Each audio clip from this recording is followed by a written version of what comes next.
Um, I'm Hobo Munchie, and this is Tin Sandwich with Hobo Munchie, and uh, I'm having a crisis. All right, I'm not having a crisis. Today I just want to talk to you a little bit about busking and stuff, and I've had a lot of friends that were street performers, and I really like it. I've been, homeless for a long time, off and on, and uh, living in San Diego. Every spring they have this thing called Busker Fest, and you can hang out in Seaport Village in San Diego and watch the acts during Busker Fest, and nobody was like sweating, and it was a good time, and so I've always liked that, and was it 2020 they didn't have it. It was the first year they canceled it and it bummed me out, and but yeah, and then they didn't have it last year. That bummed me out, but this year they're gonna have it, so I'm not quite as bummed because I gotta go hang out, invite some friends. We're gonna go check it out, and yeah, a lot of times, I don't know, I've been watching a lot of videos about busking and stuff, because I just learned how to play harmonica a little bit, here and there, and I might try to do get my busking on, that's really one of the reasons I picked up the harmonica for that, I didn't expect to get all the gear that I got, but expected just to get a couple harmonicas, and that was it. But I got a lot more gear. I just get addicted to stuff, But anyway, I see a lot of like debate online, like who's a busker, and like some say that gotta be a homeless traveler to be a busker. Some say, oh, we're real. Some will say, oh, we are real street performers because we got talent and good gear, and we have houses, and we're not homeless or nothing like that. We're not trying to just play bad music to get money for drugs and all that. So there's like a big debate, and like some street performers think they're better than others, and I don't think that's very cool, but it is what it is, some people think that homeless people should not have any rights at all, and I think that's really what it boils down to, and the truth of it is it doesn't matter, the thing about street performing, in my opinion, the most important part of it is, man, you gotta be interesting, and even in like club studies and stuff, man, it's like this, if you're not interesting, most likely your music's not gonna be interesting, and the only way you can become an interesting person is by having life experiences, and that's it, A lot of the people that I've met, that did real street performing, in my opinion, they were real street performers. They were weirdos, but not like in a bad way. They were just interesting, man. They did weird things in their life, and they made me go, what, you did that? It was rad, and I had a lot of rad friendships with people that were real street performers. I had a friend, his name was Spike, and he had a girlfriend. I don't remember her name. Like respectful when I meet somebody and a girlfriend.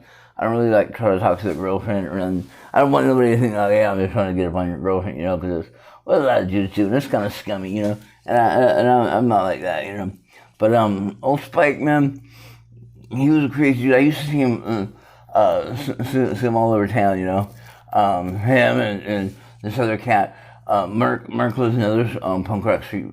He was more into metal, but he was a street performer, and he would just sit down there, all hobo it out, play music, dude.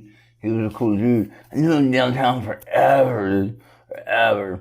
And but old old Spike, man, him and his girlfriend, they'd be downtown and like, hey, pay me $1, and Spike would be like, hey, pay me $1, and I'll let you watch my girlfriend kick me in the nards, you know?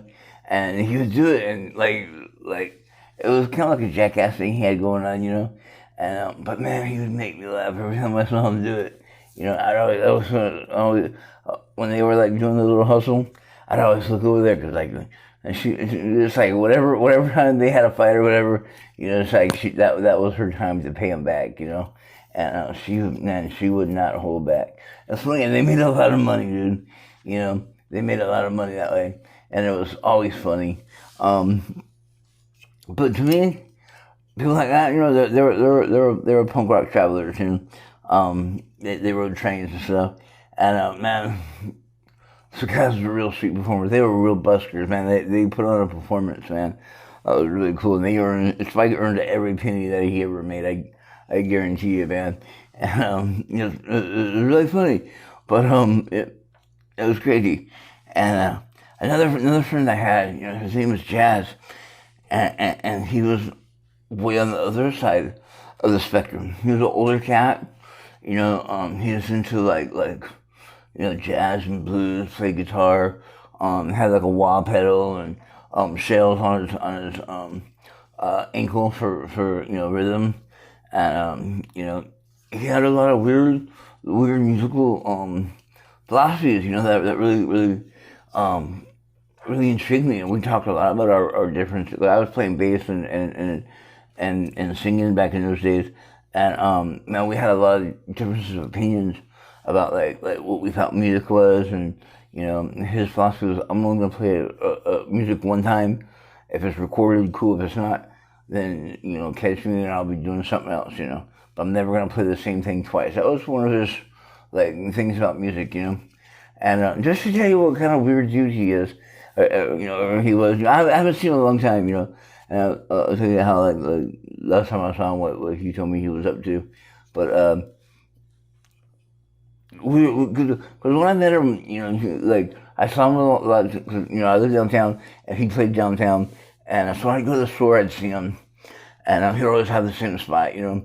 And so one day I seen him when he was not playing, you know, he was walking to the store or whatever, and I said, hey man, I see you play, and you're really good, and I love what you do.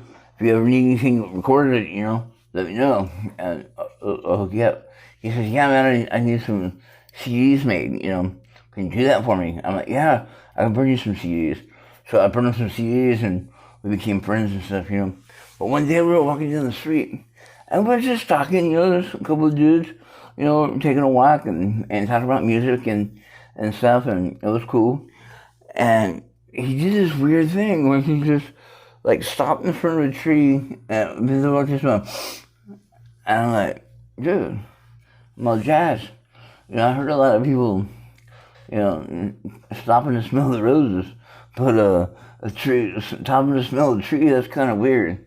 He says, yeah, man, you know, stopping and smelling a rose, that's easy. Anybody can do it. But man, to get the scent of a tree, you really got to work for it, you know. And that's kind of eccentric dude he was, you know. Eccentric, I think I'm saying that word correctly.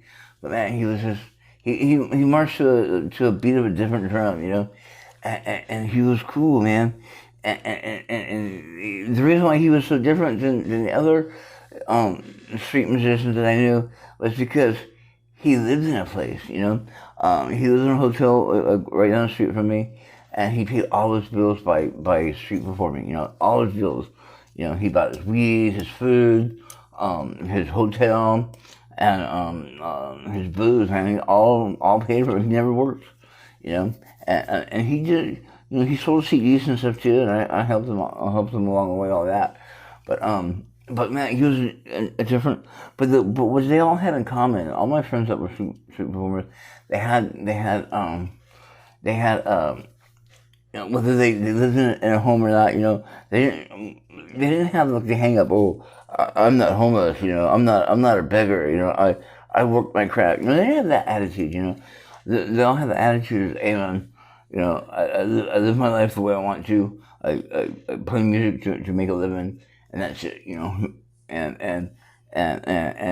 the reason why these people that I knew were so interesting is because they had life experiences, weird life experiences. Like man, my friends, some were drugs, some were alcohol, some were just didn't want to, do the 9 to 5, and but they were part of the street, They were, even though they slept on the sidewalk or not, they were like, that it was a place to be out on the streets playing music, And some of these people, they want to do it. They think, oh, this is interesting and fun, but they're really out of place. And I think they're really out of place is because some of these people are really good musicians. They got chops, right? But they don't have life experiences, and they're just not interesting, and they don't belong in a organic environment, And you can tell they're like fish out of water out there, but they play good, and people gravitate to that, and they put money in their back.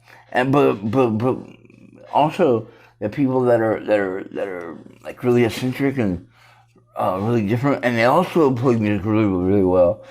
And those people, they're different. They're interesting.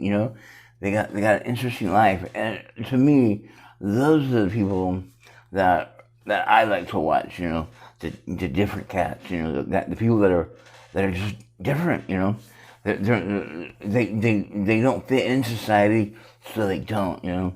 And then you have the other cats that fit into society. They just don't want to.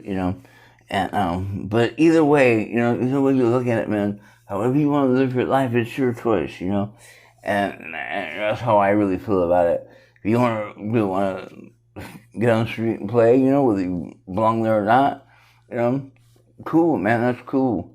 Just don't put other people down, just because you don't understand their lifestyle. You're not better, you're not worse, you're just different, And I just want to say that because, people think there's like a hierarchy in things. Sometimes there is and sometimes there isn't. But with street musicians, I don't think there should be. And so the 11th and 12th in San Diego, we got Buster Fest. I'm really looking forward to it. It's gonna be a cool time. And I think I'm talking way too much. I don't know how. It's like, man, I'm like a shy Jew when it comes to this YouTube stuff. When I get on there, I'm looking at, oh man, it's like 15 minutes later, But hey, I'm Hobo Munchie. I'm going to cut this down. And I just want to tell you thank you. Thank you for all the people that are subscribing to my channel. Thanks for all the people that are watching. It's growing, and I really appreciate it. I really appreciate the comments from people that I don't know, and I love to get to know you. That's really cool.